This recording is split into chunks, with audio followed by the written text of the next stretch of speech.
ఢిల్లీలో నేను open challenge చేశాను. ఇప్పటి వరకు ఏ రోజు 10 సార్లు చేశాను నేను 2009 నుంచి డిసెంబర్ 18 నుంచి ఇప్పటి వరకు ఎప్పుడు నా దానికి కౌంటర్ ఇవ్వలేదు. ఎవరు ఇది అబద్ధము గోనె ప్రకాశ్రావు చెప్పేదని చెప్పలేదు. ఇది ఈవెన్ వాళ్ళకి తెలుసు మీరు చెప్పేవన్నీ నిజాలని. ఇవన్నీ నిజాలే కదా, ఇది రిపోర్టే కదా. మా డాక్టర్స్ ఎవరు ఈవెన్ వాళ్ళు ఇప్పుడు వాళ్ళు కూడా ఎందుకు సమాధానం ఇవ్వట్లేదు అంటే ఇప్పుడు నిజాలను ఒప్పుకున్నట్టే కదా. సమాధానం ఇచ్చినప్పుడు బహిరంగ వేదిక రావాలి కదా, డాక్యుమెంట్ తోటి రావాలి కదా. ఈ డాక్యుమెంట్ కరెక్టా కదా ఫేక్ అని చెప్పాలి కదా. ఈ డాక్టర్స్ పేర్లు ఇవన్నీ అయితే నేను టైప్ చేయలేను కదా, మీ గ్రాఫిక్స్ అయితే నేను చేయలేను కదా. ఈ రిపోర్ట్ అంతా మెడికల్ రిపోర్ట్ ఒక 70 పేజీల రిపోర్ట్ నేను ఎంత చేయగలుగుతా. ఆయన ఇచ్చిన స్టేట్మెంటే కదా ఇది. సీడీలు కూడా నా దగ్గర ఉన్నాయి. ఇది సీడీ ఆల్సో దేర్. సో అందుకోసం ఏదైతుందో దీంట్లో కేటీఆర్ గారు అరెస్ట్ కాక తప్పది. కేసు ఏం కాదని నేను గతంలో కూడా చెప్పాను. నేను కేసు ఏమవుతుందా అనేది ఇదివరకు నెంబర్ ఆఫ్ కేసెస్ నేషనల్ లెవెల్లో జరిగినాయి, వీగిపోయినాయి. ఇది చాలా లాంగ్ ప్రాసెస్. అరెస్ట్ కావడం అనేది ఖాయము. ఇంతకు ముందు మీరు ఒక మాట అన్నారు, ఉన్న దేశం మొత్తం లేదా ప్రాంతీయ పార్టీలలో ఎక్కువ డబ్బు 900 కోట్ల చిల్లర ఎవరికి వచ్చినాయి? మా నేషనల్ పార్టీ ఒక బీజేపీకి తప్పితే కాంగ్రెస్ కే రాలే కదమ్మా బాండ్స్, ఎలక్ట్రల్ బాండ్స్. ఎందుకు వచ్చినాయి? ఇక్కడ మస్కా ఈ రోజు భారతదేశంలో ఫైనాన్షియల్ రిసోర్స్ ఉన్న స్టేట్ అంటే పార్టీలకు కానీ ఫండ్ కానీ చేయాలంటే ఓన్లీ తెలంగాణ. ఈ రోజు బాంబే కంటే కూడా కలకత్తా కంటే కూడా రిచెస్ట్ ఆఫ్ అయింది. ఇక్కడ ఫార్మా కంపెనీలు కానీ రియల్ ఎస్టేట్ కానీ ఏదైతుందో లాట్ ఆఫ్ థింగ్స్ ఉన్నాయి, ప్రాజెక్ట్స్ కానీ అన్నిట్లో డబ్బులే కదమ్మా మస్కా కదా. రాజకీయాలు ఇంత క్రేజీ ఎందుకు పెరిగింది? ఇవాళ 30 కోట్లు ఖర్చు పెట్టింది ఒక క్యాండిడేట్ మీద, 30 crores టిఆర్ఎస్. ఈ భారతదేశ చరిత్రలో ఇంత హైయెస్ట్ ఖర్చు పెట్టింది ఇప్పటి వరకు లేదు, ఉండబోదిగా. ఒక శాసనసభ స్థానానికి 30 కోట్లు ఇచ్చాడు. ఎక్కడ చెప్పండి ఇదంతా?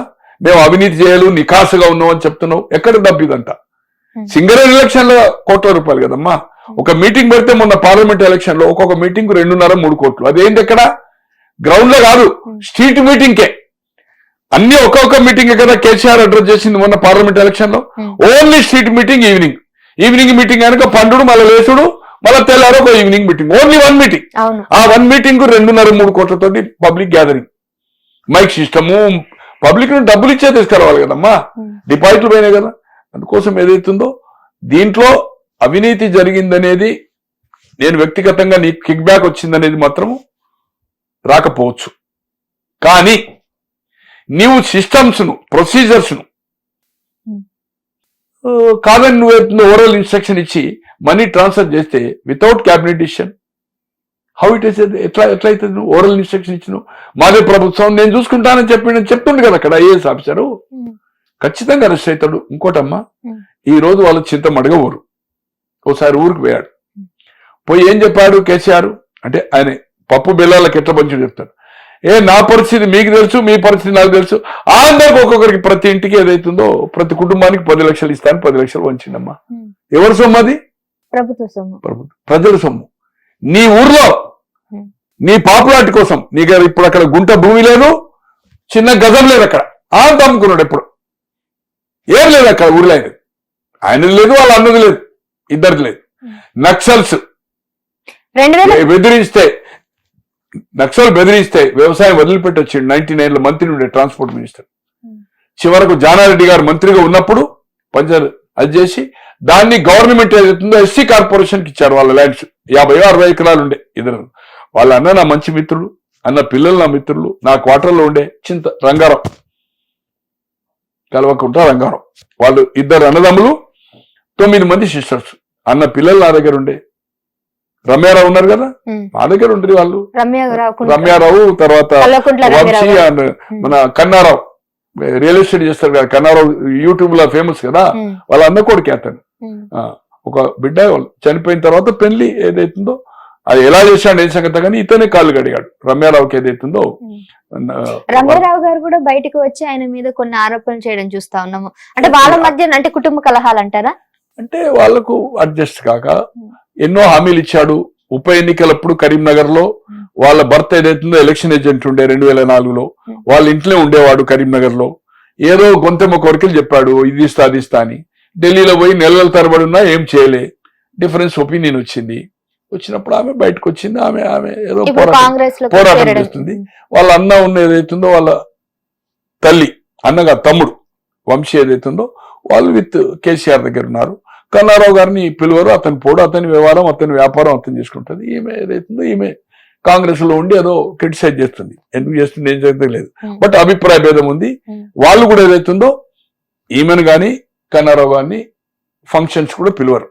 బట్ రమ్యారావు తల్లిని, రమ్యారావు పెద్ద తమ్ముడు వంశీ ఏదైతుందో ఎవ్రీడే కేసీఆర్ తోటి ఉంటారు. మహారాష్ట్ర కూడా ఇన్ఛార్జ్ ఉండగా మీకు తెలుసు కదా, వంశీ చందర్ ఏదైతుందో వాళ్ళు ఏదైతుందో వాళ్ళ అన్న వాళ్ళ తండ్రి నా దగ్గర ఉన్నాడు, వంశీ కూడా నా దగ్గర ఉన్నాడు.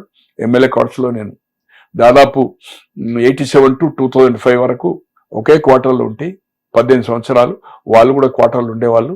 వాళ్ళకి ఉపాధి కోసం ఏదో ఒక సహాయ సహకారాలు అందించాను. ఇప్పుడు దే ఆర్ కంఫర్ట్. వాళ్ళ తండ్రి నాకు మంచి మిత్రుడు.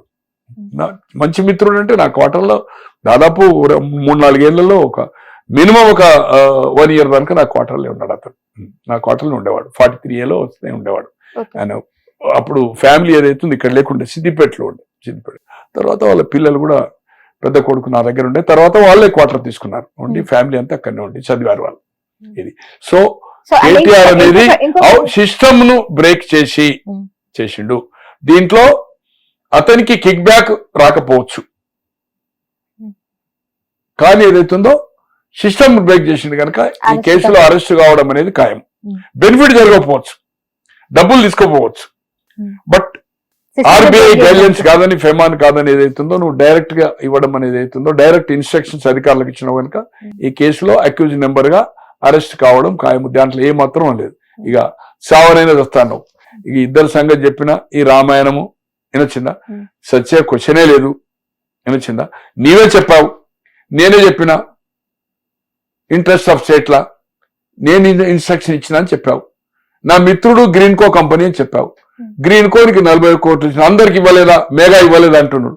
ఇచ్చిండ్రయా, అందరికి ఎంత ఇచ్చిండ్రు, నీకెంత ఇచ్చిండ్రు, ఎందుకు ఇచ్చిండ్రు, నీకు ఎందుకు ఇచ్చిండ్రు?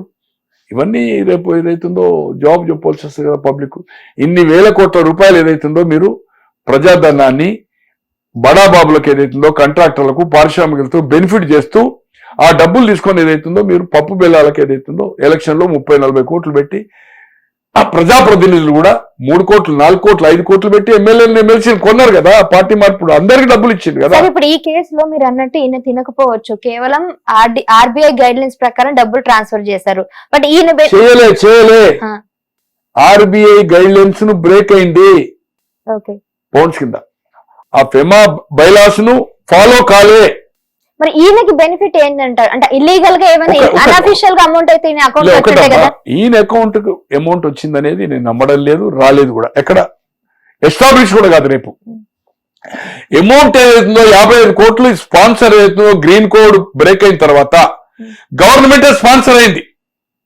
ఆ రేసు రావాలంటే ఎక్స్పెండిచర్ చేయాలి కదమ్మా వాళ్ళకు. ఇక్కడ ఉండే వాళ్ళకి ఏర్పాట్లు కానీ అది కానీ సమ్ రెన్యుమరేషన్ ఏదైనా ఉందో వాళ్ళకు. తో మొత్తం 4-5 రేసులు. ఫస్ట్ రేస్ అయిన తర్వాత ఫస్ట్ గ్రీన్ కో ఉండే, సెకండ్ వాళ్ళు చేతులు ఎత్తేసిండ్రు మేము చేయలేమని. స్పాన్సర్ అమ్మా, స్పాన్సర్ కనుక ఏదైతుందో గవర్నమెంట్ చేసింది. మన ప్రభుత్వం వస్తుంది అని ఓవరాల్ గా రారాజు కదమ్మా, ఆయనే ముఖ్యమంత్రి కదా. ఇది సిస్టమ్స్ ను ప్రొసీజర్స్ ఏదైతుందో ఫాలో కాలే, దాని కింద ఖచ్చితంగా అరెస్ట్ కావడం ఖాయం.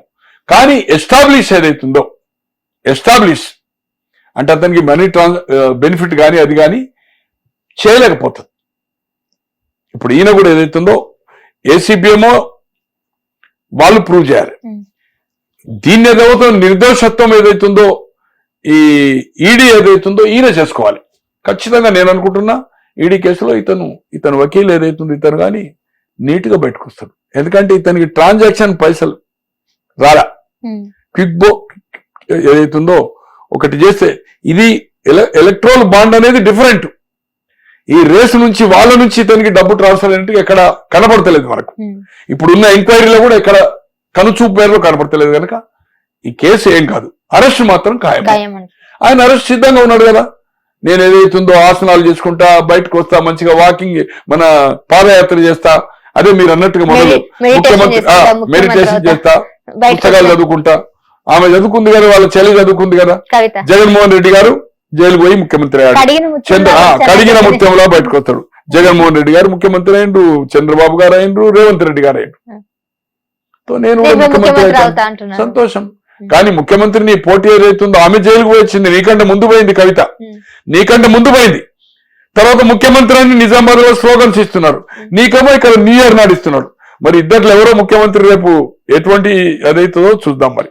ఎందుకంటే ఆమె కూడా జైలుకు పోయింది కదా, ఆమె కూడా అర్హత ఉంది, ఆమె కూడా జైలుకు పోయినందుకు. నీ ప్రకారం ఆమె కేసీఆర్ బిడ్డనే, ఆమె నీ అంతా తెలివి పర్లేదు, ఆమె ఎంపీ అయింది, ఎమ్మెల్సీ అయింది, ఆమె మేధావే. భారతదేశంలో కాదు ప్రపంచంలో బతుకమ్మ అనేదే తెలియదు ఇంతవరకు. ఆ బతుకమ్మ ఆడడం ఎట్లా అనేది నేర్పింది ఆమె. ఎంత మేధావి. భారతదేశం మీద భారత జాగృతి పెట్టి ఇప్పుడు బీసీల కోసం, మీరు మాత్రం బీసీలకు ఏమి ఇయ్యలే, బీసీల కోసం పోరాటం చేస్తుంది. మహిళా రిజర్వేషన్ మీ నాయన మీరు కలిసి, మీ మొదటి కేబినెట్ లో ఒక మహిళ లేదు, రెండోసారి 1.5 years తర్వాత ఆయారాం గయారం ఎవరు మన సత్యవతి రాథోడ్ ఒక మంత్రి, కాంగ్రెస్ మీద గుర్తు మీద గెలిచిన సవితమ్మ ఒక మంత్రి, ఆయారాం గయారం. నీ పార్టీలో ఎవరు మహిళలు లేరు, టికెట్లు లేవు, ఏం లేవు. మహిళా రిజర్వేషన్ పోరాడుతుంది. తో ఆమె భారతదేశంలో పోరాడుతుంది. నువ్వు ఒక తెలంగాణే కదమ్మా, సారీ కేటీఆర్ గారు. మీ భారతీయ జాగృతి దేశమంతా కాదు ప్రపంచమంతా బతుకమ్మని అయిపోయింది. నేను అనుకుంటున్నా, నా ఉద్దేశంలో మీకంటే మీ చెల్లెకే అర్హత ఎక్కువ ఉందని నేను అనుకుంటా. ఆవిడ ఇన్ని రోజులు లేని ఇప్పుడు ఎందుకు బీసీ నినాదం తీసుకొచ్చిన తెరపైకి? అదే కదా, రేపు ప్రతిపక్షం ఉంది కదా, బీసీ నినాదం చేసి బీసీ చేసి నేను పోరాటం చేస్తున్నా. బీసీలను నమ్మబలికి అంతకుముందు దళితులను ఎట్లయితే మోసం చేసిండ్రో, అప్పుడు దళితులు ముఖ్యమంత్రులను దళితులకు గిరిజనులకు 3 ఎకరాల భూమి అన్నారు, ఇల్లు లేని వాళ్ళకి 2 bedroom అన్నారు. ఈ రోజు మోసం మాటలు చెప్పి, మోసం మాయ చెప్పి, మోసం హామీలు ఇచ్చి, మీరే 2014లో ఏం హామీ ఇచ్చారు? 3 ఎకరాలు దళితులు గిరిజనులకు అన్నారు కదా, 2 bedroom అన్నారు కదా. తర్వాత ప్రతి మండలంలో ఒక అద్భుతమైన residential school with 25 acres with swimming pool. కూలివాన్ నుంచి కోటీశ్వరుడు ఒకటే రూమ్ లో ఉండాలని చెప్పిండు. ఆ 3 హామీలు. Hit TV app